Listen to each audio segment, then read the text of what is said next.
आज जो आसंता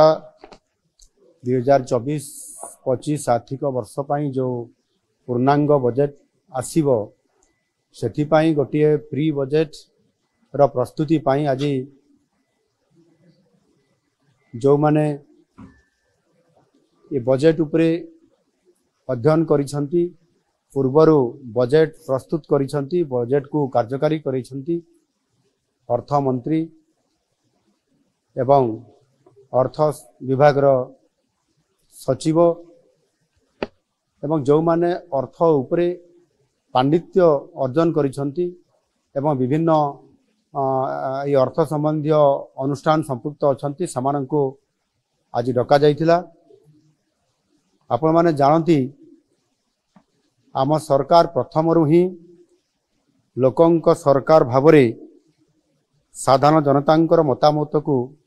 गुरुतर दे आसी 2024 आर्थिक वर्ष पर साधारण बजेट आगामी 25 तारीख रे विधानसभा रे उपस्थापित हेबार ये कार्यक्रम अछि। आमर बजेट टी जेपरी वास्तव रे लोकंकर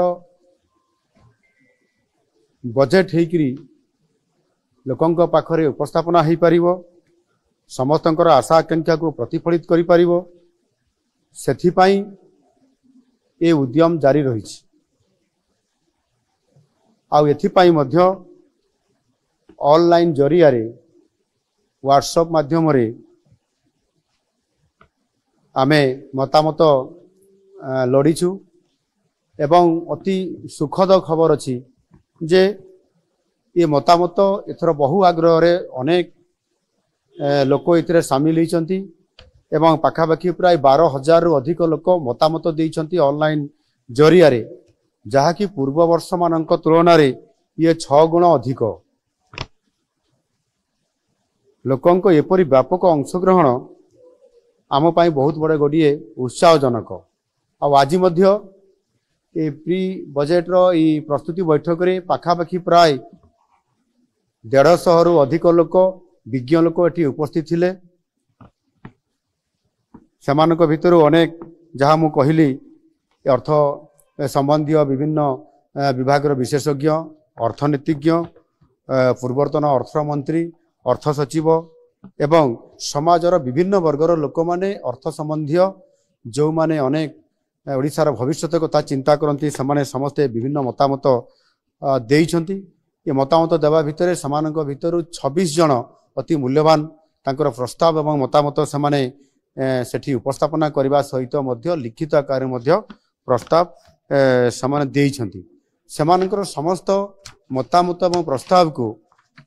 आम विभाग तरफ लिपिबद्ध करा जाइछि एवं ताहाकू विचार करी आगामी दिन रे जो आमर बजेट आसीबार अछि तांकर मतामत को निश्चित भावरे आमे यथासंभव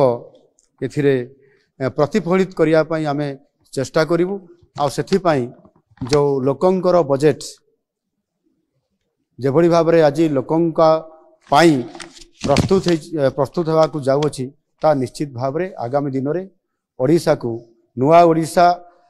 गठन करिबारे सहायक हबो। धन्यवाद।